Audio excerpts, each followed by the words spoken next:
Good evening, ladies and gentlemen, and welcome to the Bath Royal Literary and Scientific Institution for the World in 2050 series. This is the last of the 8 talks on the World in 2050, and I hope for those of you who attended previous talks, you got something out of this.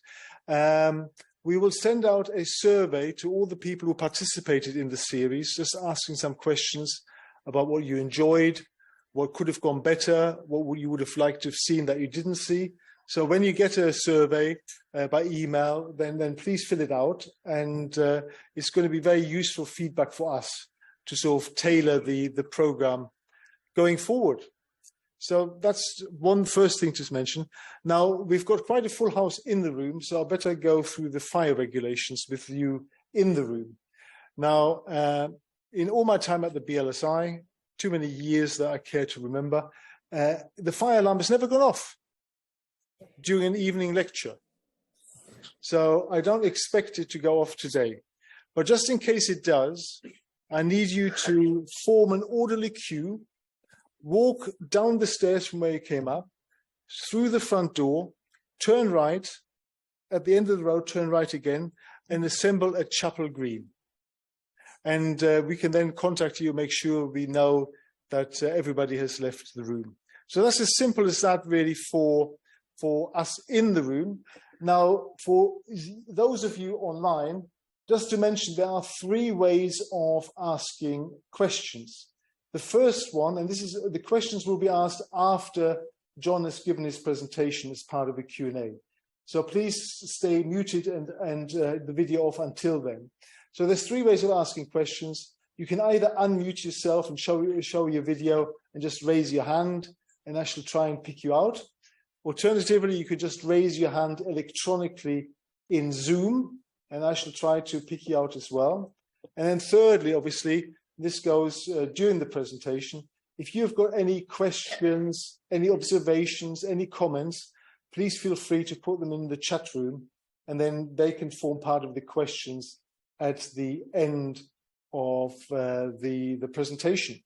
So before we get started and I introduce John to you all, we're going to do the poll. So hopefully at home and also in the room, if you're now ready, we'll start the poll. 3 questions only. Okay, the first question. The purpose of AI is to make human lives better, enhance our cognitive and physical capabilities, make us think what it means to be human, or decide for itself what its purpose is. Okay, we've got 8 people participating so far. We'll leave it going for a bit longer.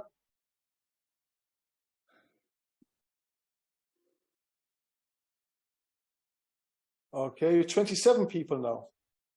Okay, well that's not bad. That means that by and large, it is a positive thing, artificial intelligence. Yeah, so that's good, and it makes human lives better. That's the raison d'être for AI. Good. We'll go on to the next question. In the future of AI, human and machines will merge.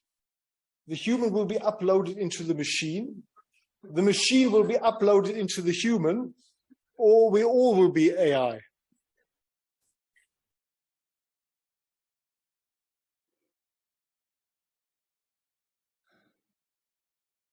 Okay.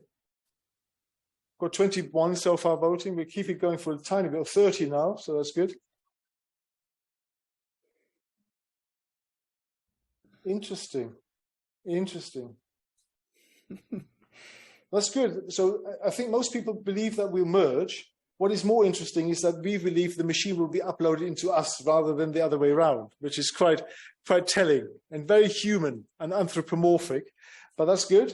And then we'll ask the final question.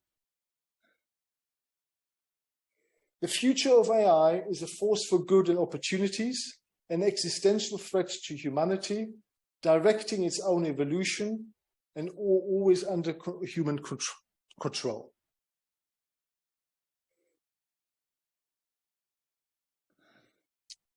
Okay. We've got 28 people voting. Yeah.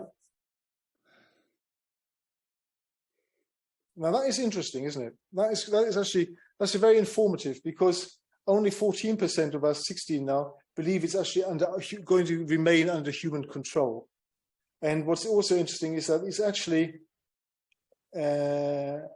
even Stevens, more or less, in terms of whether it's a force for good on opportunities or an existential threat to humanity. So again, 45 votings, that's good. Thank you very much for that. I hope that's been helpful to get us going.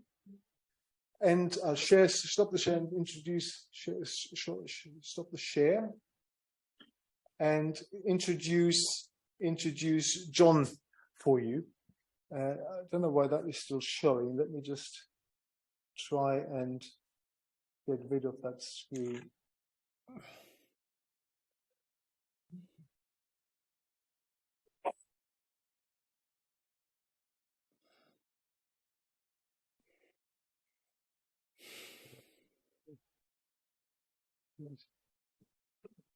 Bear with me 1 second. There, that's better. Well, it's now coming to the main event, and I'm delighted to be introducing Professor John Lennox to you tonight, because he's our keynote speaker to effectively complete the World in 2050 series. Now, we've come a long way. You know, we started back on the 16th of June with Hamish McRae, who wrote the book, The World in 2050, and we saw many of you there. We then did deep dives in into the individual areas of the World in 2050. We started with the global economy with Barrett Kupelian from PricewaterhouseCoopers. We then went to the climate with Eunice Lowe at the end of June. Society was covered by Victoria Ward from Foresight Consultancy. We then went and had a look at politics and governance with Christian Chris from Roland Berger. He beamed in from Germany. Then we had Eliza Lanzi to talk about environmental challenges to us from Paris, coming into this room from the OECD. Last week, we had David Bourne from Roland Berger again talk to us about technology and innovation. And all of this has been waiting to its final climax and catharsis with John tonight. And I'm delighted. John is a very, very special person. He's a mathematician by trade. He went to school in Amar in Northern Ireland. He got his MA and doctorate from Cambridge and from Oxford. And he's also been a senior fellow at universities in Germany, both in Würzburg and in Freiburg. And he's probably best known for his argumentation. He's taken on the four horsemen of the apocalypse head to head. So he's had discussions with Richard Dawkins, I think, on several occasions, arguing with him about the God delusion. He's also had arguments with Christopher Hitchen about new atheism.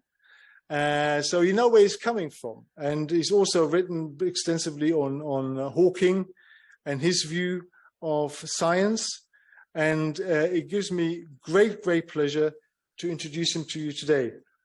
John, I missed out so many things, but what are your passions? Well, good evening, ladies and gentlemen.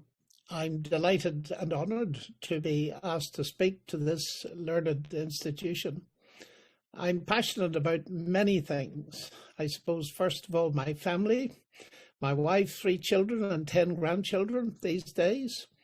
I'm also passionate about science and the philosophy of science and the interface between science, philosophy and theology. In other words, the big questions have always fascinated me. I love languages and have very much enjoyed learning and speaking languages and being open through them to literatures of different parts of the world. I love amateur astronomy. I like going walking. I love nature and watching films about the sheer wonders of the universe. And I like reading and walking and conversation. And I also like talking to people like yourselves. Excellent. Well, all that remains me to do is to hand you over to John Lennox for today's keynote speech on artificial intelligence and the future of humanity. Enjoy. Well, thank you very much indeed. As a scientist myself, I would like to speak and start with a scientist, a very famous one indeed, Lord Rees, our Astronomer Royal. And speaking about the topic of tonight's lecture, he says that abstract thinking by biological brains has underpinned the emergence of all culture and science. But this activity, spanning tens of millennia at most, will be a brief precursor to the more powerful intellects of the inorganic post-human era. So, in the far future, it won't be the minds of humans, but those of machines that will most fully understand the cosmos. And there, at least, is Lord Rees's partial answer to one of the questions that we did a poll on a moment ago.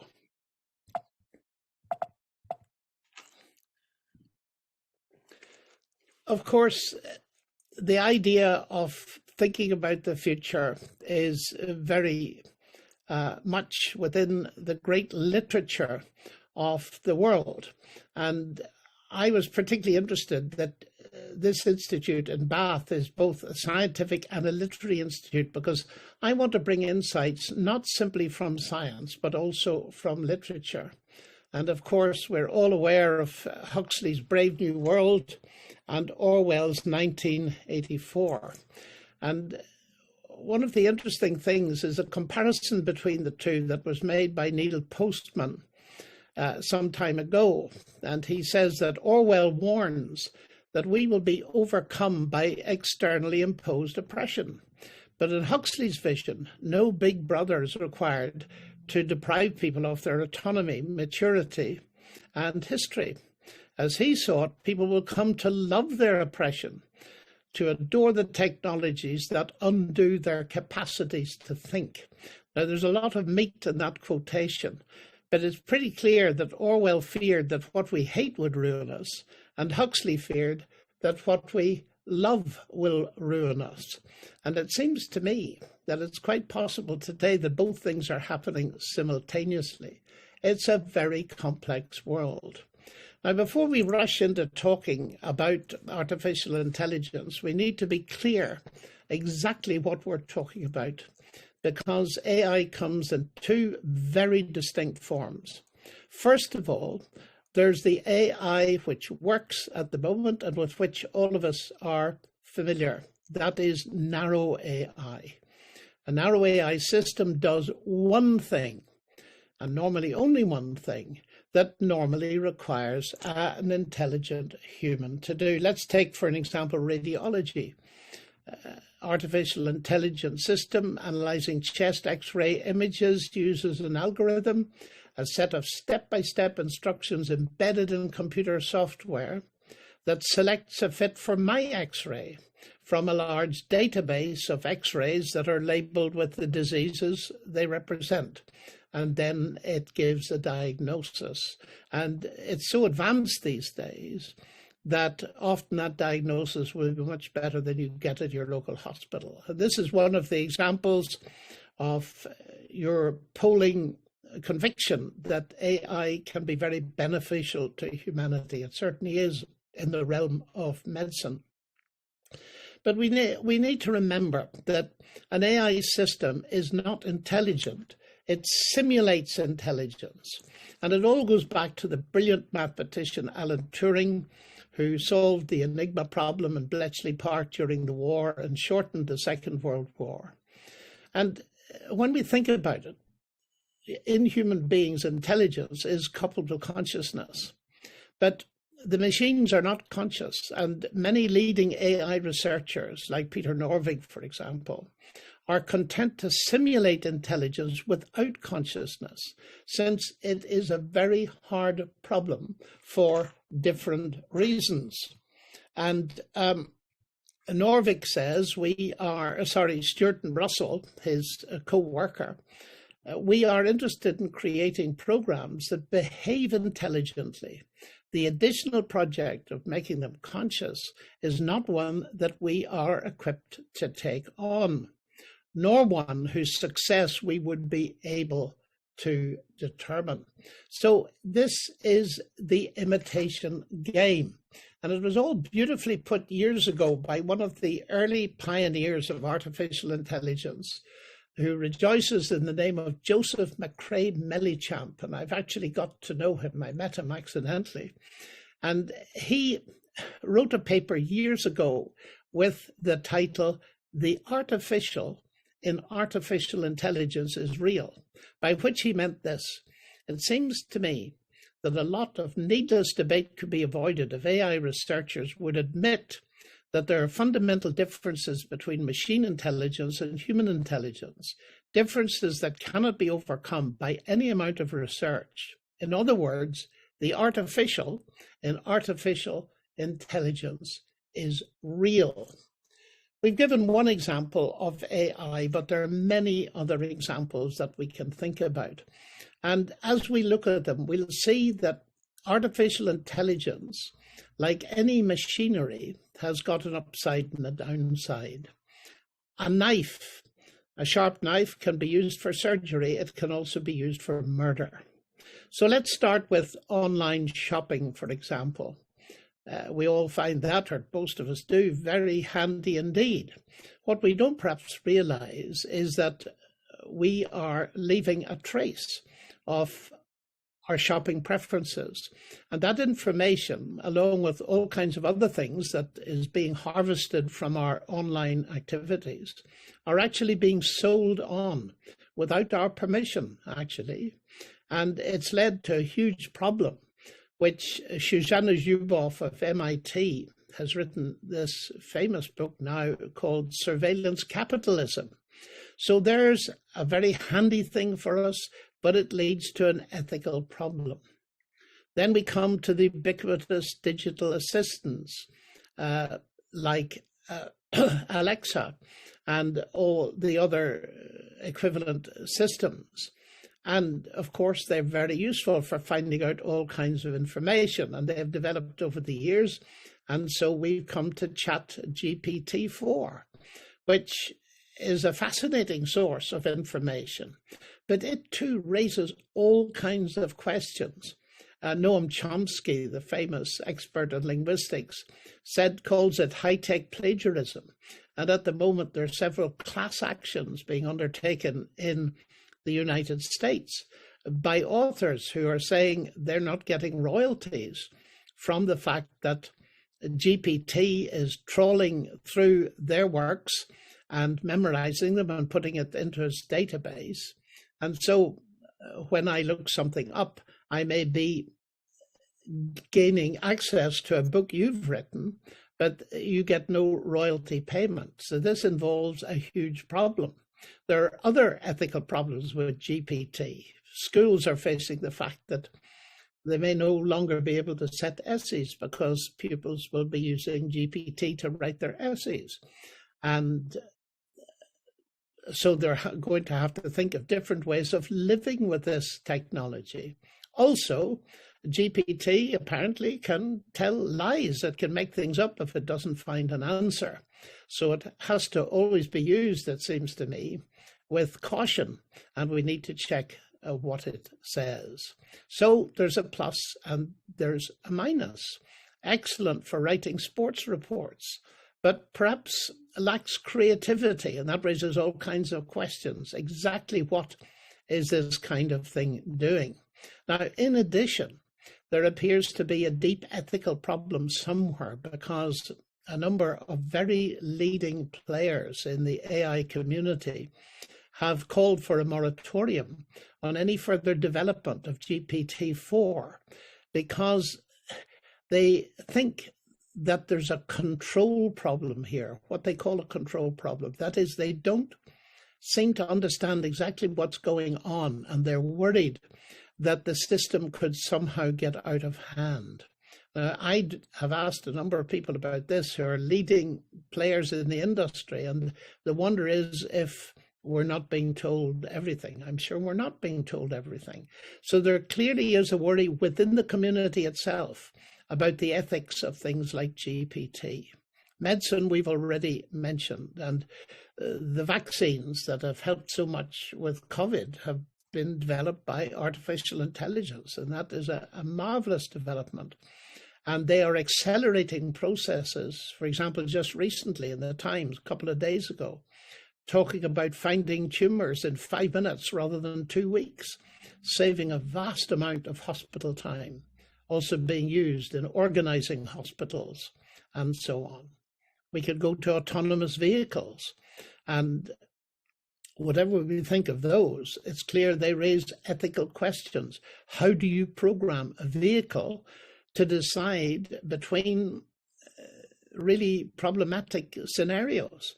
If it stays going straight, it'll hit an old man who's crossing the road. If it goes to the left, it'll hit a line of children waiting for a bus. And if it goes to the right, it'll plow into a shopping mall. How do you program it? Well, it's clear the vehicle is simply a machine. It has no intelligence. But the programmers must build in ethical norms. But what ethical norms? Let's come to the matter of job search and interviews.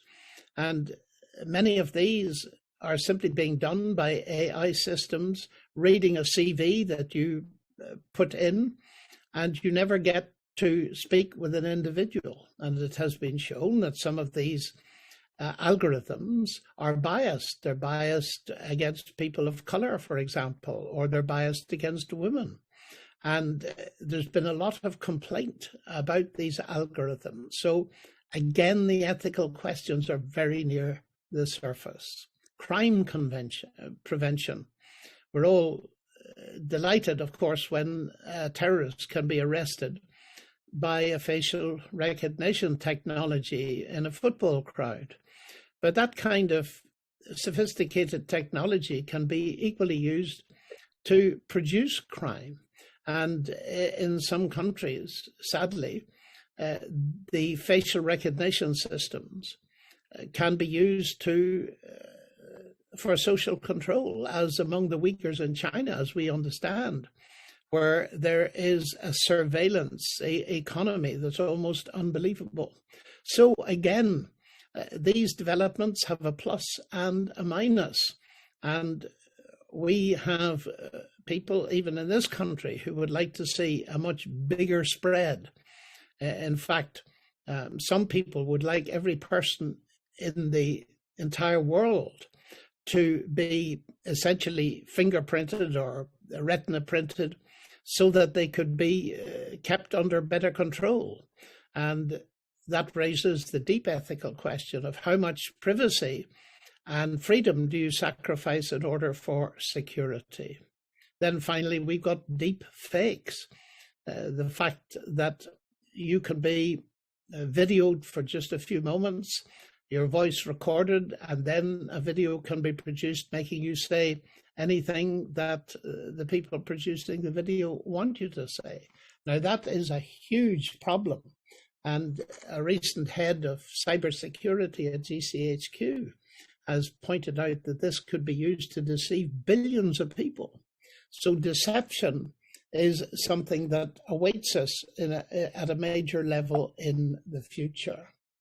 So here are some of the examples that show us that people, as Yoshua Bendigo, who's one of the major players in this world, people need to understand that current AI, and the AI we can foresee in the reasonable future, does not and will not have a moral sense or moral understanding of what is right and what is wrong. That moral area belongs to the people that write the programs. Now, all that I've said so far has dealt with the issue of narrow AI, the stuff that actually works. But of course, Lord Rees, in the quotation with which I opened, was talking about the artificial general intelligence. That is what is going to happen in the future of humanity. And the idea of AGI is, and it goes in two directions, is to build a super intelligent system that equals or exceeds all human capacities. And research is being done in two directions. First of all, an attempt to enhance existing humans by bioengineering, or secondly, by constructing a superintelligence on the basis of silicon, a non-organic material. The argument being that the problem with existing human beings is they are so dependent on organic material, which very readily perishes. So that is AGI, and of course a lot of it is science fiction, but there are very serious thinkers that are promoting it. Perhaps the most famous of them is a historian, Yuval Noah Harari, who's written two books, Sapiens and Homo Deus, and it's the second of those, Homo Deus, A Brief History of Tomorrow, that is of great relevance to our discussion. His basic theses are these. First of all, war is obsolete. You're more likely, he says, to commit suicide than be killed in conflict. Secondly, he says famine is disappearing. You're more at risk from obesity than starvation. And thirdly, he claims that death is just a technical problem. And technical problems have technical solutions, so that we will try to solve this problem, medically speaking. Now, I can imagine that many in my audience tonight would raise very many questions as to the truth and validity of all three of these statements, because many would want to argue that they are contrary to our experience. But nevertheless, Harari is being taken extremely seriously indeed, and he has issued an agenda for the 21st century. And it is this. It is that, firstly, there'll be a serious bid for immortality. That will be accelerated by the solution of the problem of physical death, by which, by the way, he means that human beings will be able to die, but they won't have to die. And of course, it's in the hope of immortality that we have people allowing their bodies and brains to be frozen in the hope that sometime in the future they will be resuscitated in some way. His second agenda is the intensification of the pursuit of human happiness. And it's in order to achieve this second thing that we come into the area of bioengineering and transforming human beings. So what he says is it will be necessary to change our biochemistry and re-engineer our bodies, so we shall need to re-engineer Homo sapiens that it can enjoy everlasting pleasure.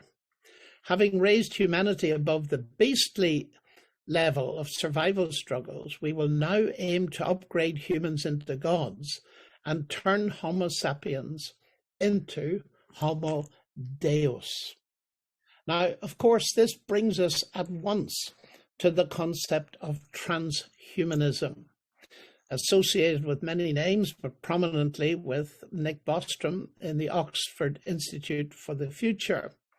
And he sums up the transhumanist agenda as follows. It's the intellectual and cultural movement that affirms the possibility and the desirability of fundamentally improving the human condition through applied reason, especially by developing and making widely available technologies to eliminate aging and to greatly enhance human intellectual, physical, and psychological capacities. Now, that all sounds that it's sitting very comfortably with the idea you voted on a few minutes ago, that artificial intelligence is for human improvement. But there is a catch here, because it may not necessarily be so, because we have this notion of long-termism.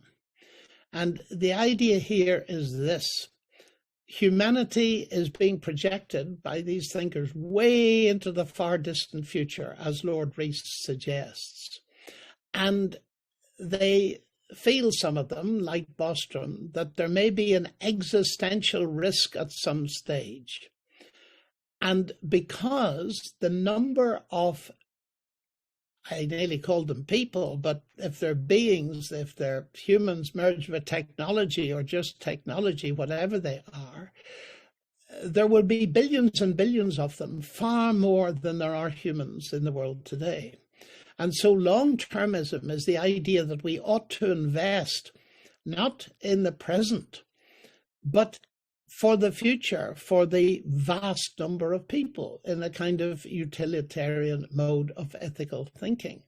So, according to Bostrom, priority number 1, 2, 3, and 4 should be to reduce existential risk. We mustn't fritter away our finite resources on feel-good projects of suboptimal efficacy. Now, listen carefully, ladies and gentlemen, to these suboptimal feel-good projects: alleviating global poverty and reducing animal suffering, since none of them neither threaten our long-term potential, and our long-term potential is what really matters.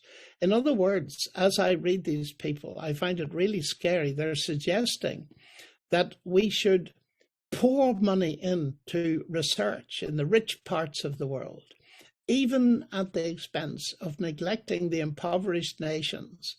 And the sacrifice of a few billion people will be, in their view, as nothing compared with the long-term advantage of protecting whatever beings exist in the future. Now, to say that conflicts with the moral principles that most of us have shared for millennia is to say the absolute least. And I personally find this very scary indeed.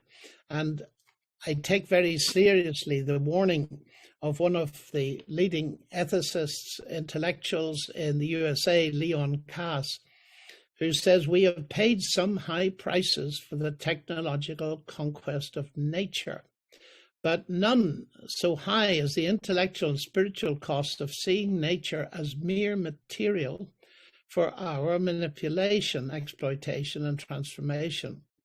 With the powers of biological engineering gathering, there will be splendid new opportunities for similar degradation of our view of man. If we come to see ourselves as meat, then meat we shall become. And I think we need to take that warning seriously. It raises the deep question of what do we mean by human beings? If we ask the future of humanity and we're going to transform it, what are we going to transform it into? And C.S. Lewis pointed out in the 1940s that the danger of allowing a group of scientists to take human beings and genetically engineer them so that we actually change their constitution means that we're producing an artifact. And he says these chilling words, that the final triumph of humanity will be the abolition of humanity, and wrote a book with the title The Abolition of Man to get that across, which I recommend very strongly for everyone to read. So that's some of the thinking that is shaping ideas about the future. But let's turn again to literature, because, as I said, I'm passionately interested in literature. And one of the literatures I'm interested in is Russian literature. In 1900, Vladimir Solovyov wrote The Tale of the Antichrist.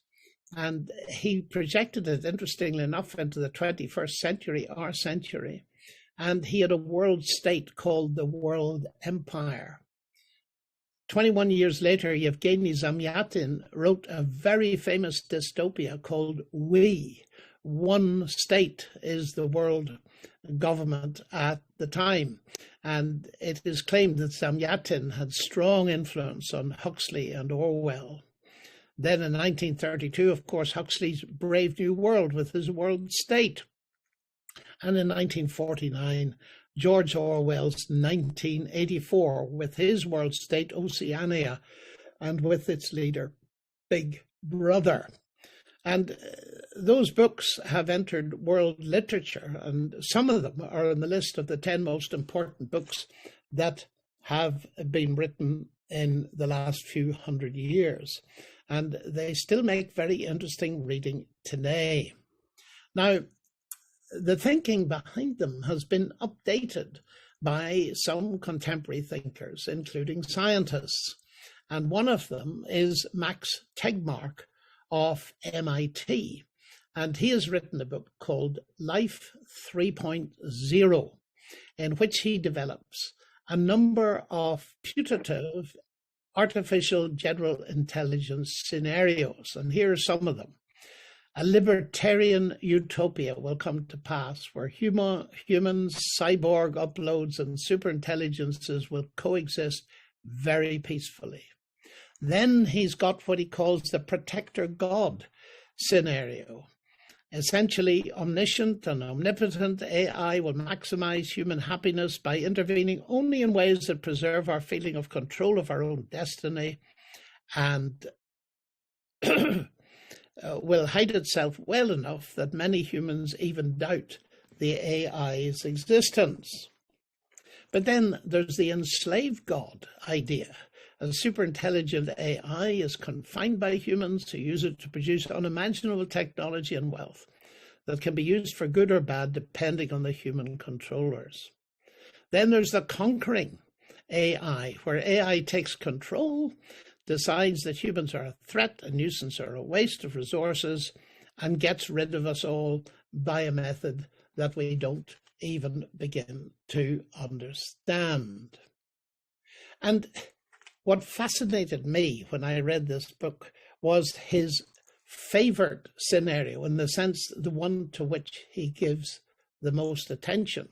And he calls it the Omega Project. And he describes in great detail how, using Amazon, the planet eventually came to be run by a single power called Prometheus, with colossal intelligence. And it was so vast that it could potentially enable life to flourish for billions of years throughout the cosmos. And then he asked, but what was the plan of this Omega Project? But he does say that with the excuse of fighting crime and terrorism and rescuing people suffering medical emergencies, everybody could be required to wear a security bracelet that combined the functionality of an Apple Watch with continuous uploading of position, health status, and conversations overheard. Unauthorized attempts to remove or disable this bracelet would cause it to inject a lethal toxin into the forearm. Now, this is interesting because it is talking about economic control, which is something very much on the agenda in some parts of the world today. And after explaining these scenarios, Tegmark finishes by asking a question. Are we really in an unavoidable battle with an AI monster to stay alive? If you listen to much of the debate, you could be forgiven for thinking so. Now, I'm very interested in the dystopias that I referred to and in the various scenarios that Tegmark has advanced. In that sense, they're not science, they're literature, although they use scientific terminology and they try to relate themselves to science. But there's an even more ancient document, which has played a very big role in my life, which has a scenario that is uncannily like Tegmark's final one. And that is the scenario that we find in the last book of the New Testament, the book of Revelation, where and I'm using the word monster to pick up from Tegmark's AI monster, under the imagery of a wild animal or a beast. The book of Revelation says, I saw a beast rising out of the sea with 10 horns and 7 heads, with 10 diadems on its horns and blasphemous names on its heads. And the whole earth marveled as they followed the beast, and they worshipped the dragon, for he had given his authority to the beast. And they worshipped the beast, saying, who is like the beast, and who can fight against it? And we have the whole world following this wild monster from the sea, when suddenly there appears a second wild monster from the earth. Then I saw, writes John, another beast rising out of the earth. It had 2 horns like a lamb, and it spoke like a dragon. It exercises all the authority of the first beast in its presence, and makes the earth and its inhabitants worship the first beast. It deceives those who dwell on the earth, telling them to make an image for the beast that was wounded by the sword and yet lived. And it was allowed to give breath to the image of the beast, so that the image of the beast might even speak and might cause those who would not worship the image of the beast to be slain. Also, and here's the fascinating thing that resonates completely with Tegmark, it causes all to be marked on the right hand, so that no one can buy or sell unless he has the mark, that is the name of the beast, of the number of its name. Now, this is quite remarkable. Whatever we make of this imagery, the fascinating thing is that, and I am old enough to have listened to C.S. Lewis, and I learned a lot about my own language from him. Clearly, these are metaphors, these beasts.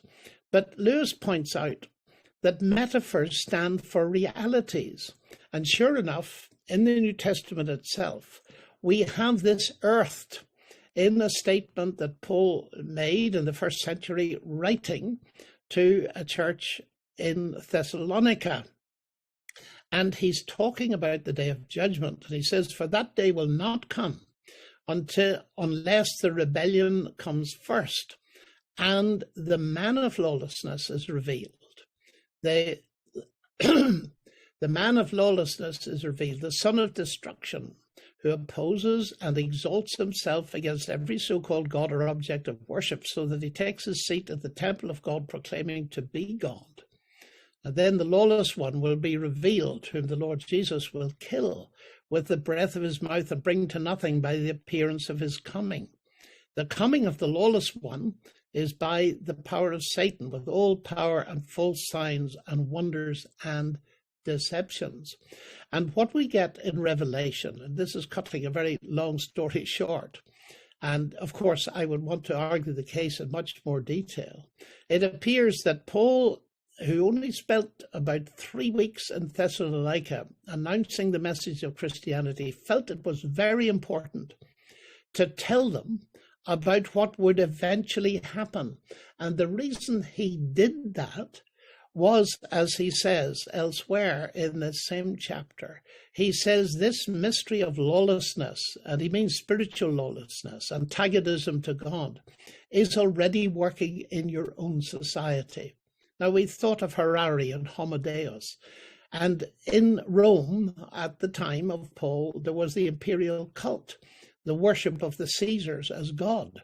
And Paul is pointing out that this attitude, the deification of a human being who becomes an absolute tyrant, ruthless and brutal, is something we need to be very careful of, because in the end it will lead to this lawless one who will be destroyed by Christ at his advent. Now, whatever we make of that or not, it seems to me to be very important to see that it makes a great deal of sense in connection with some of the speculations and ideas that are coming out of the mouths of some of our most brilliant minds.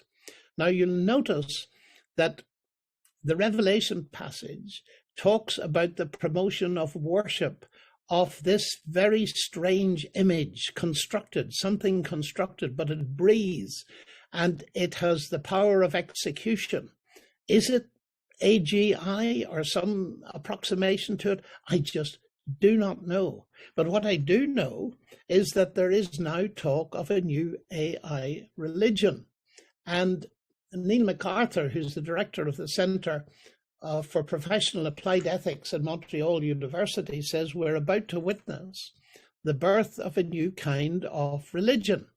In the next few years, or perhaps even months, we will see the emergence of sects devoted to the worship of artificial intelligence. And you can imagine it, for he goes on, certain AI systems are beginning to exhibit the kind of capacities usually ascribed to deities, such as immortality, omniscience, and omnipresence. These super AIs have prayer-like connectivity via the internet, the oracle-like capacity of ChatGPT to give a plausible answer to virtually any question, produce life advice, and write scriptures almost instantaneously. And they don't have needs or desires like humans. All they need is electricity. So, ladies and gentlemen, this is a very brief introduction to a huge topic, but it's clear that increasingly we need to be asking what then is a human being and what is the value of a human being. Because one of the world's most famous biologists, E.O. Wilson, wrote, "The real problem of humanity is the following. We have Paleolithic emotions, medieval institutions, and godlike technology, and it's terrifically dangerous." And then he goes on to say, unless we answer those huge questions of philosophy that the philosophers abandoned a couple of generations ago, where do we come from? Who are we? Where are we going? Rationally, we're on very thin ground. Now, it's those questions that have fascinated me all of my life, and science cannot answer them. The Nobel Prize winner, Sir Peter Medawar, made that very clear. He said that it's very easy to see that science is limited. Its power lies in the fact that it can only answer a limited raft of questions. And he said that it cannot even answer the simple questions of a child. Where do I come from? Who am I? Where am I going? And that's exactly where E.O. Wilson has got to.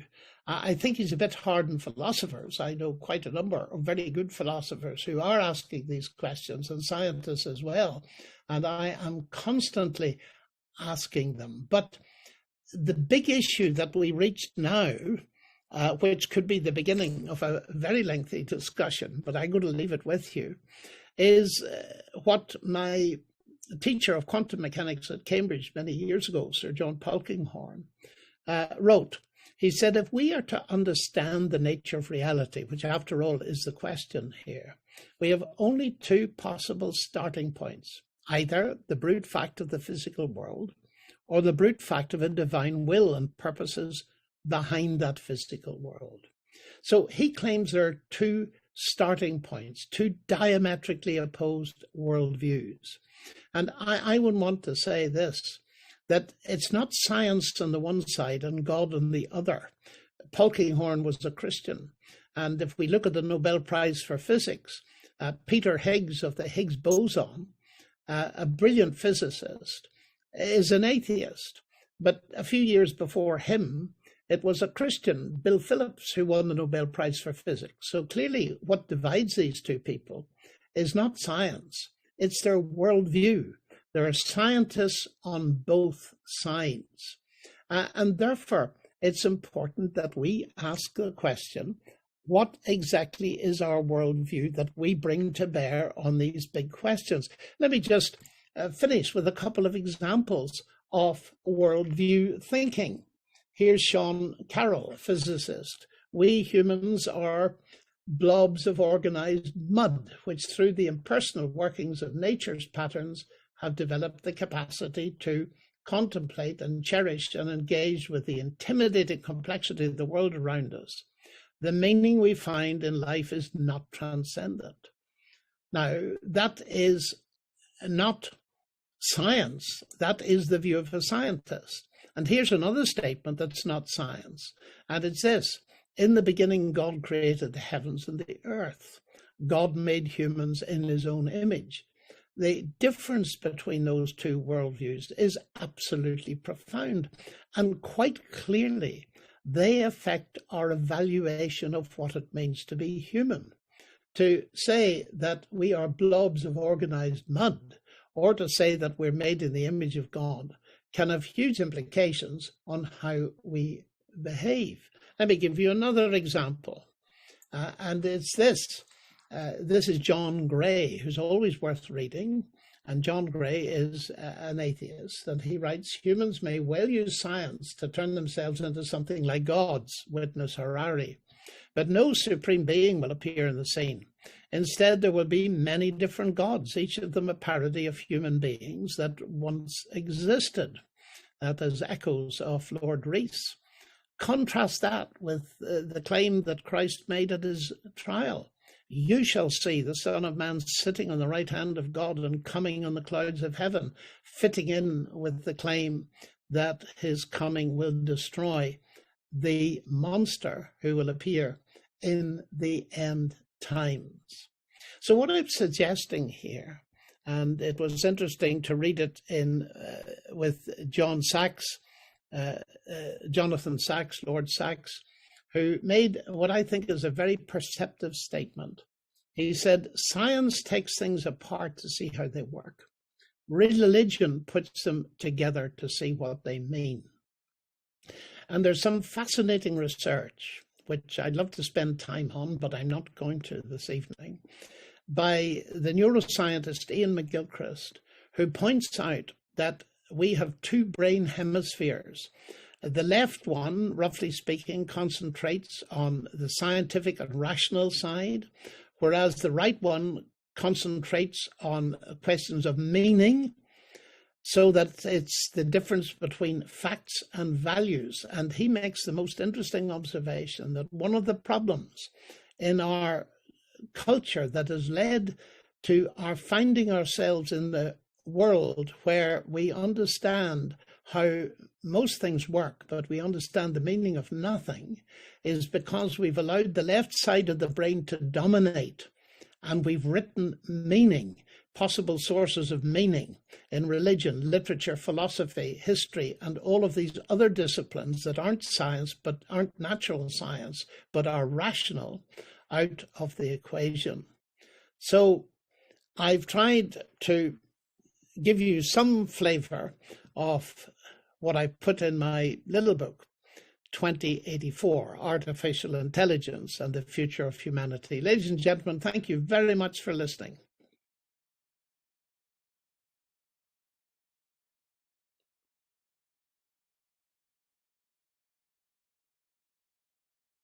Well, thank you very much indeed, John, for a real hunter through AI, religion, and what it means to be human.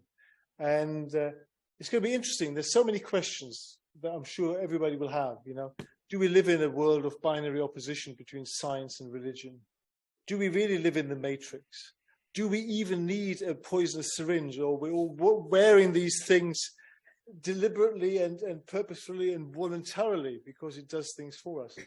There's so many questions. So we're going to start the Q&A session. I'm going to run the poll again in a little while. Don't do it yet because we need to get that started again. So we start with some Q&A and then we go forward with the poll. So I'm going to walk around with a microphone in the room, first of all, and then we go and see whether there's people online who also. So who would like to ask the first questions in the room? Oh, one at the very back.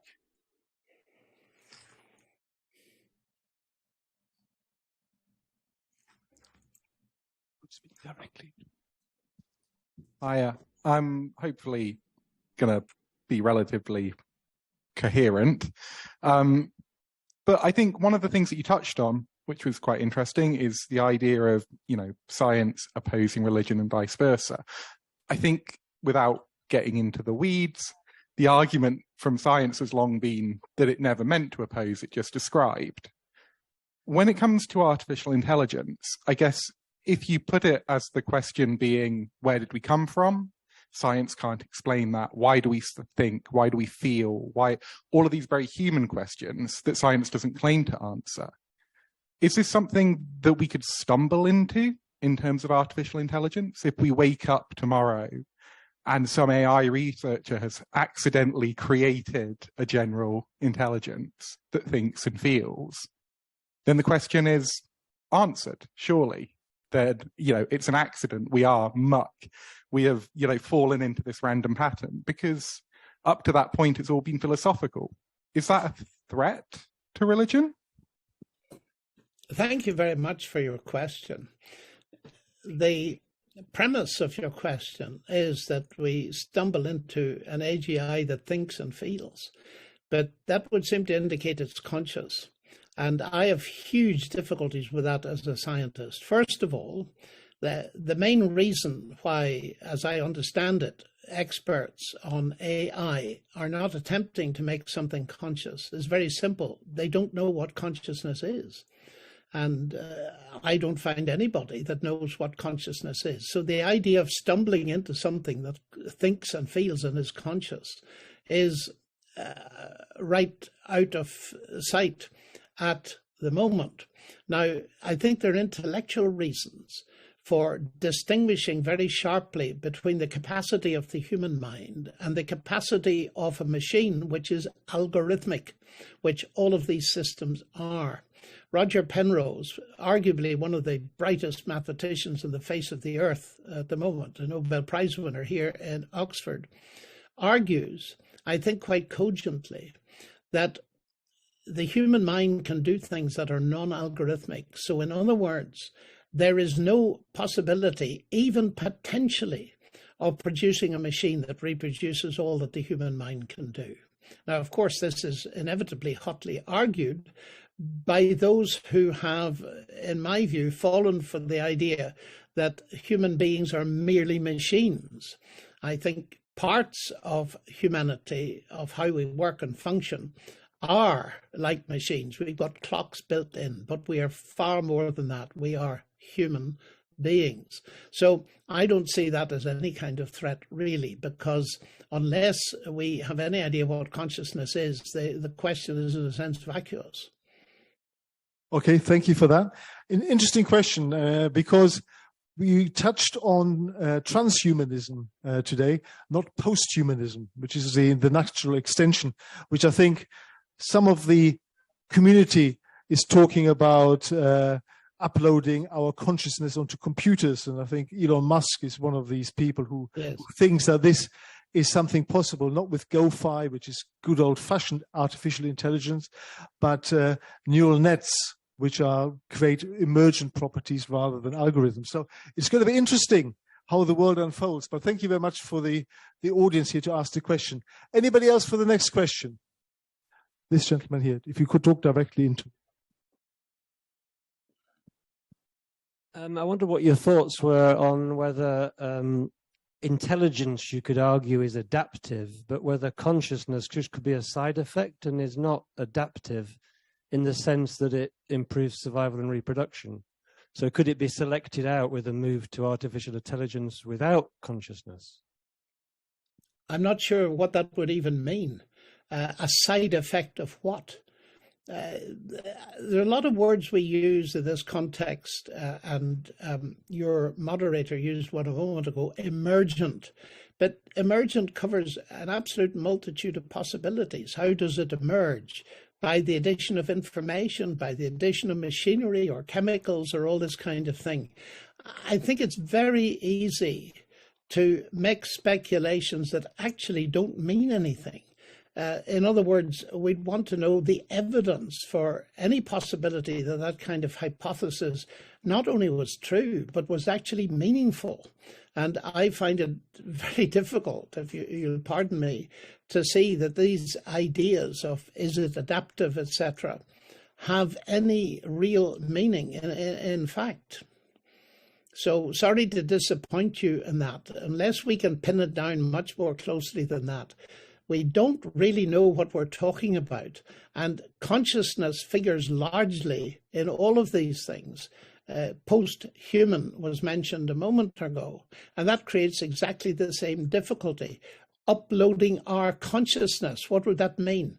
Are you saying uploading the content of our consciousness described in some kind of language? That's a very different thing, uploading information and uploading consciousness when we don't even know what it is. So I'm just worried that the language can be tendentious. We, as I tried to point out in the beginning, we use the word artificial intelligence to try to get across the fact that this is only a simulation. It's not really intelligent. But the difficulty is the very use of these words bamboozles us to a certain extent into thinking, yes, it really is intelligent. And we look at little robots and stroke them and pat them and think they're wonderful and regard them as little beings in their own right when they're simply machines. Okay, well, I've clearly set the hairs racing with both our speaker and the audience. So another question here. I'd like to raise an issue that you said rather casually, that ChatGPT can tell lies. I would say that it can certainly make mistakes and it can certainly invent things, and it's not really programmed to say, I don't know, but it can only tell lies if the programmer or the users manipulate it into doing so. Well, I take your point fully. If I ask it when I was born and it gives an incorrect answer, it looks as if it's telling a lie, but you're quite right in the way you formulate it. Okay, any more questions in the room? Then I'll go to online. Gentleman in the front row. Hello there. Hello. Yes, my name's Andy. I am attached to a lab that specializes in robotics and AI. But I'm very much at the beginning of this journey. But I would dispute this sort of question around consciousness from the point of view and what perhaps we are at the end of the day. I mean, I'm an engineer trying to be a scientist, but we're at the point now where we can model, or we're going to be able to get to the point where we can recreate the brain and create something that I would say is consciousness. So one of the exciting areas that I'm involved with is sensing. So we are sensing sort of continuously about our world. And I think this fact that we are is very much our consciousness. So I think one of the trouble or the problems is that we can be approaching it from so many different directions. But I think that consciousness, perhaps the way it's being described, is perhaps something that we can already appreciate from our science and ability to model and utilize sort of quantum physics, etc., to be able to create that ability or consciousness that perhaps you're saying that we don't really appreciate yet. So that's perhaps where I'm coming from. That's very interesting. I read as much as I can these things. I don't claim to be an expert, but I think there's still huge problems with qualia and understanding what redness is and this kind of thing. Certainly, I believe that with your engineering and robotics, you'll be able to simulate a lot of things that consciousness does. But is that consciousness? I doubt it very much. And virtually all of the experts that I've read take exactly the same attitude. So I just think it's a bit of wishful thinking, but you may be right in raising an important question of definition.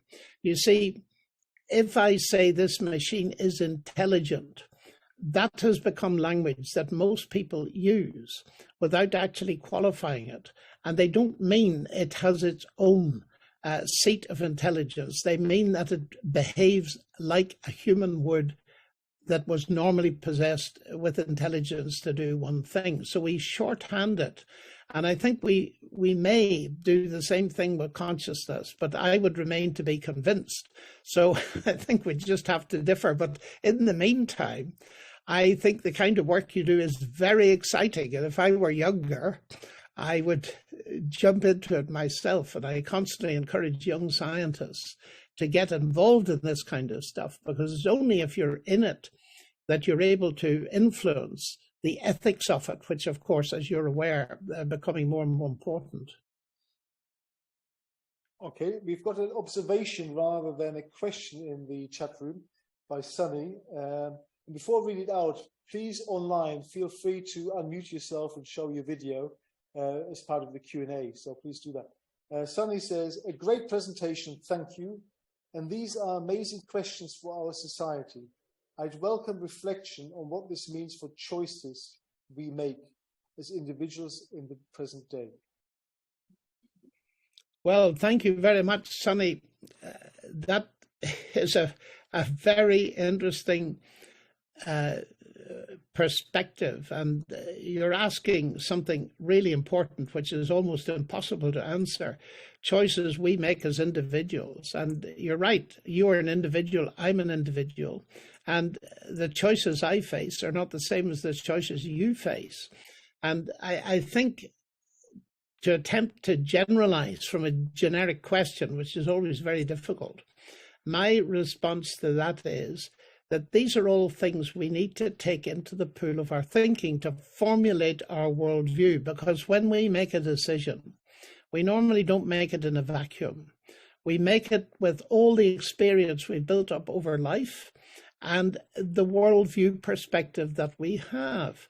And there aren't so many worldviews. I've mentioned the major ones, and they make differences, but not in every area. And that's very important to realize that, for example, the difference between theism and atheism makes a very big difference when it comes to the value of human life, but it makes very little difference if you're studying algebra. So the question I would want to ask, and I constantly ask myself, is how does this feed into my worldview? And I suppose I've spent most of my life in facing two major questions. One is this: what is the status of this universe? Is it created, or did it just somehow exist as a brute fact? The second question is, what is the status of human life? Is it simply a random accident produced somehow by the forces of nature, although we don't know where they came from? Or is it made in the image of God? Those are huge questions, but they make a real difference to the way in which I lead my life. And I've tried to share my thinking in a number of books on these topics. So do your thinking. That's the key thing. Get as much information as you can from every possible perspective, of which mine is only one. Yeah. And as the creators of technology, to what extent are we still in control of the technology we created?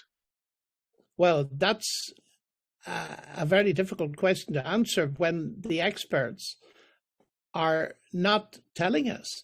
There's a very interesting article by Paula Boddington, who is writing and says, you know, we ought to take a lesson from the Hebrew Bible, because on its very first couple of pages, it tells us that God created a being and lost control of it. And we ought to take the warning for the things that we're building in case we lose control of them. And there's huge, even today, I read another major article on the desperate need for some kind of ethical policing and control of AI in the area of swarm warfare, AI-directed swarming drones. And in every conceivable area, it seems, there is huge need for ethical input, because the one very obvious thing is that the technological developments outpace the ethical underpinning by many, many factors. And that's why there is an urgent call at the highest level in various countries of the world to work out some basic principles of ethics. But as anybody that deals with even a small organization knows, it's one thing to put ethical principles on the boardroom of the CEO. It's another thing altogether to get them into the hearts of your executives. And so we're facing a huge problem, because if one country in the world says, well, I'm not going to follow any ethical principles, if it can be done, it will be done, who's going to stop them? Is there going to be a world police? And of course, these are huge questions for intergovernmental panels and all the rest of them.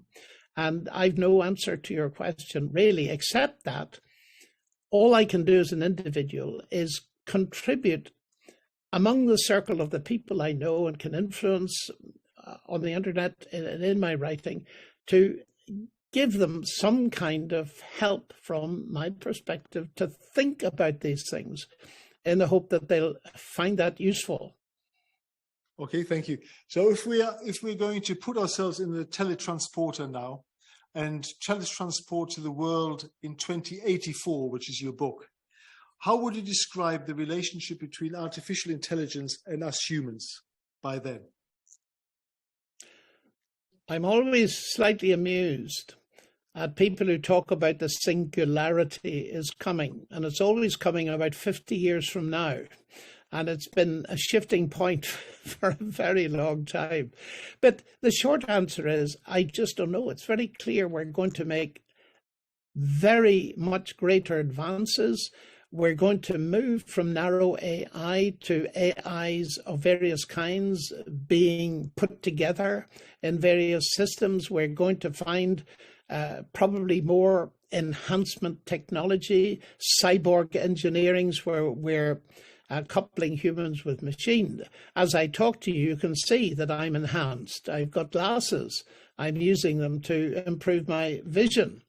And you can imagine that very soon we will have chips in our brains and all that. But to know exactly what will happen, I don't know of anybody who dares to say, except that things may well be very different. That's what Lord Rees says. Yeah. But he may not be right. Okay, there's no more questions online. Are there more questions in the room? Gentle lady at the back.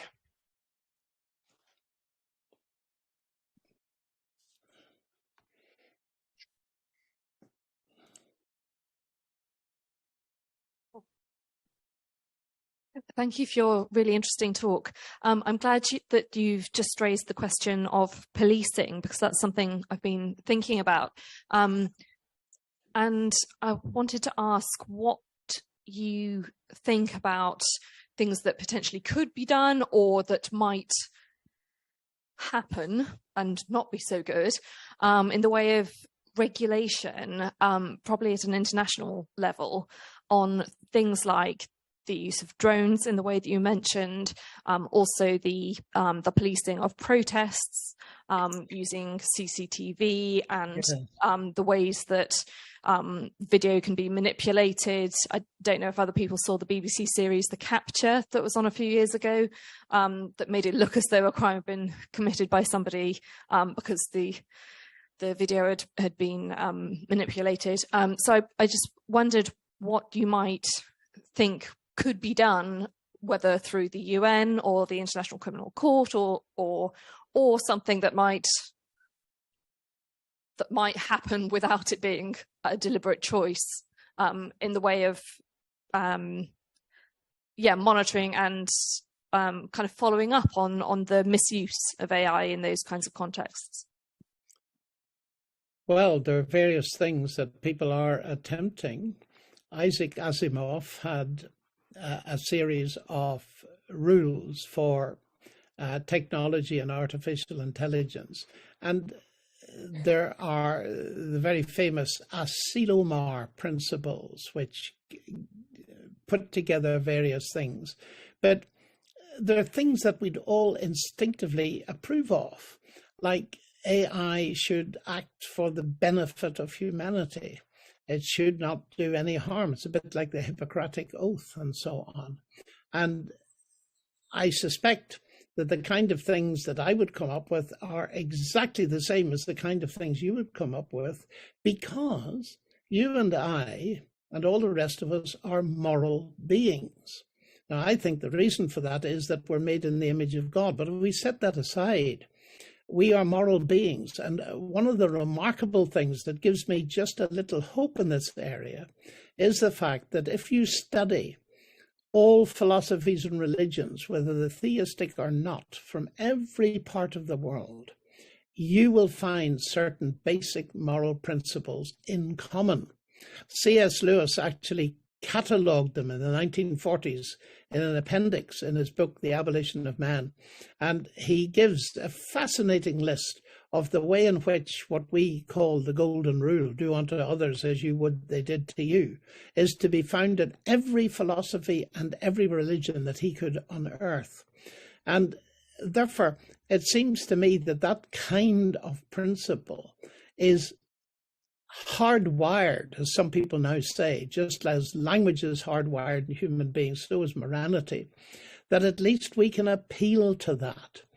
And I think that's an important start. So it's pretty clear if you read any of the lists, and you can Google them, just look up suggested principles for regulating artificial intelligence. One of the most interesting lectures I heard recently was by a very brilliant woman scientist, Rosalind Picard of MIT, who's developed, and it's a lovely note on which to come near the end of our session, she's developed a whole branch of artificial intelligence called affective computing, and has developed a smart watch which uses sensory gadgets and face recognition to tell whether a child or a young person is about to have an epileptic fit or some kind of seizure. And it's saving lives. And she gave a very prestigious lecture in Oxford not long ago called the Tanner Lecture. I believe you can see it online, well worth watching. And she listed a series of ethical principles that would appeal and did appeal to everybody in the room as being important. That an AI should always be under human control. It should never be allowed to run away from that control. It should always act for the benefit of human beings, and we should be able to switch it off and all the rest of it. And then she said something like that we are lacking some overall context into which to put this. And suddenly she put up the next slide. And on the next slide, there was quite a gasp as it appeared, came the Latin words imago Dei, the image of God. Her point being that you need to have a worldview to fit all this in.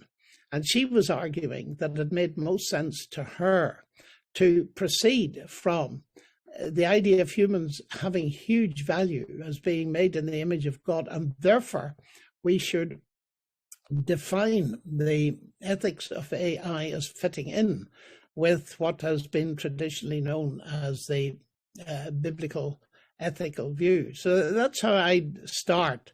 But it's not really answering your question, because ethical questions are highly specific. And unless we're treating one separate question, it's very difficult to be general. But I would thoroughly recommend Rosalind Picard's lecture to you. Okay, and we've got another question here. Thanks.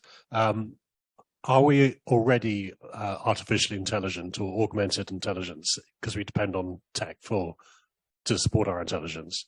And have you seen much analysis on the energy cost of AI versus sort of human thought, such as the energy cost to make GPUs or train large data sets versus, say, some of the merits of biological self-assembly versus sort of electronic assembly?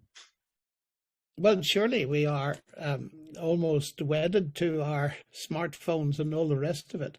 And in that sense, we're getting closer and closer to having the technology embedded in our persons. And you can easily imagine that developing so that you can control a built-in smartphone, so to speak, that's inside your head somewhere, a tiny one, with the flick of an eye or something like this. So undoubtedly, there will be developments in this direction. I've just read a little about the energy costs. And of course, the human brain does an amazing amount of processing on very little energy compared with the colossal energy needs of servers. And I am aware that the actual sourcing power supply for all the servers that are going to be necessary is creating major problems in certain cities of the world.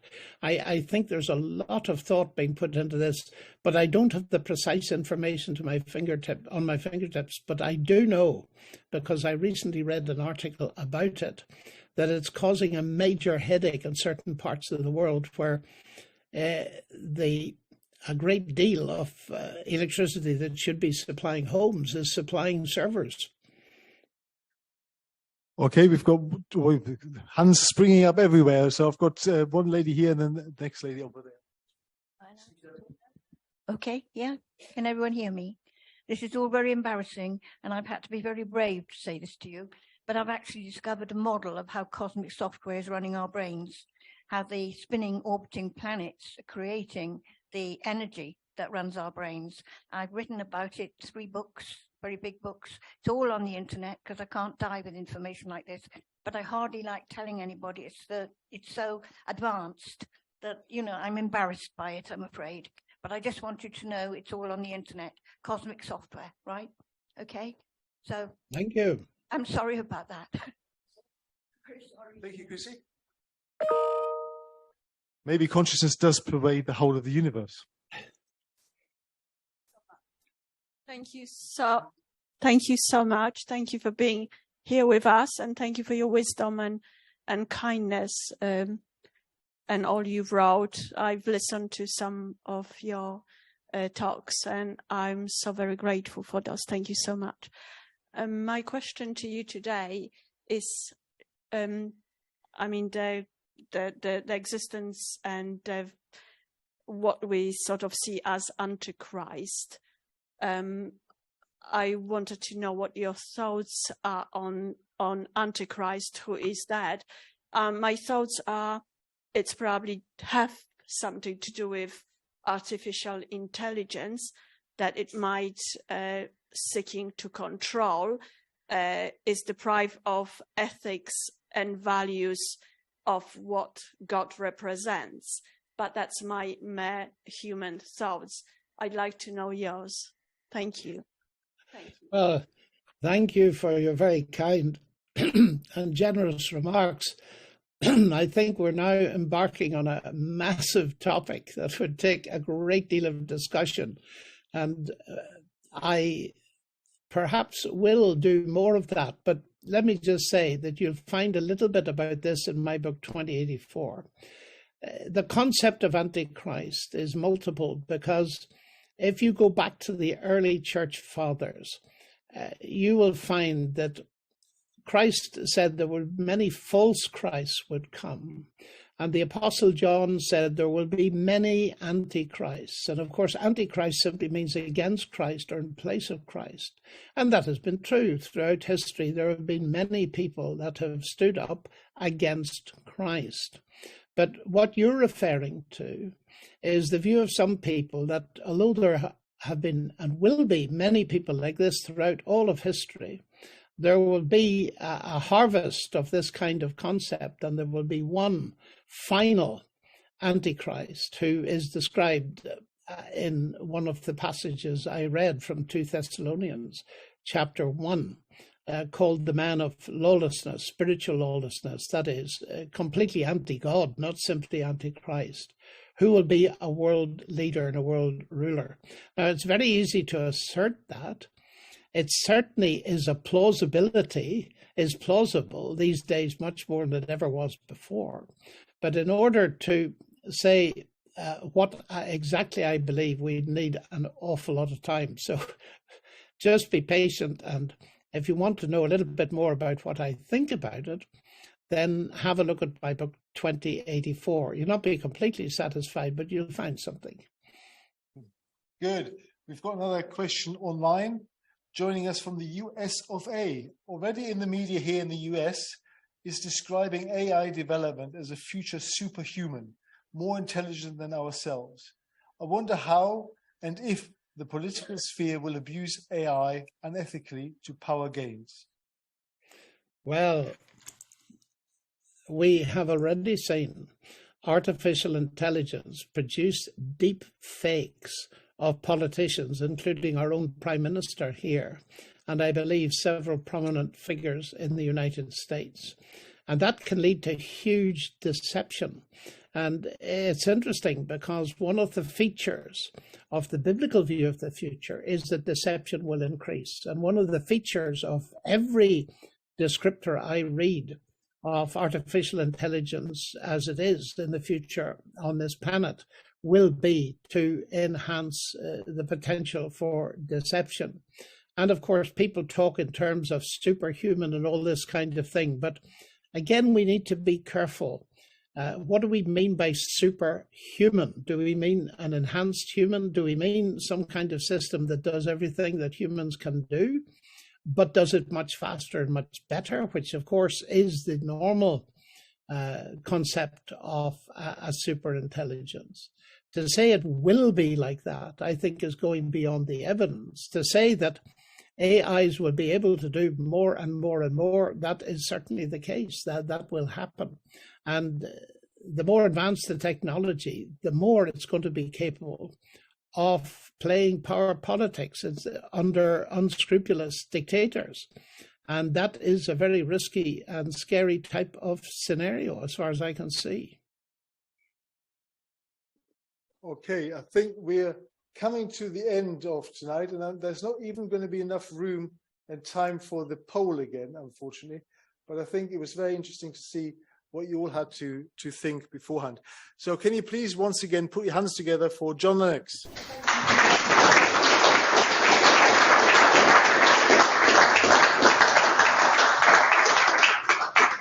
Good. Well, I'm glad so many of you enjoyed it. There's shouts of applause and well done.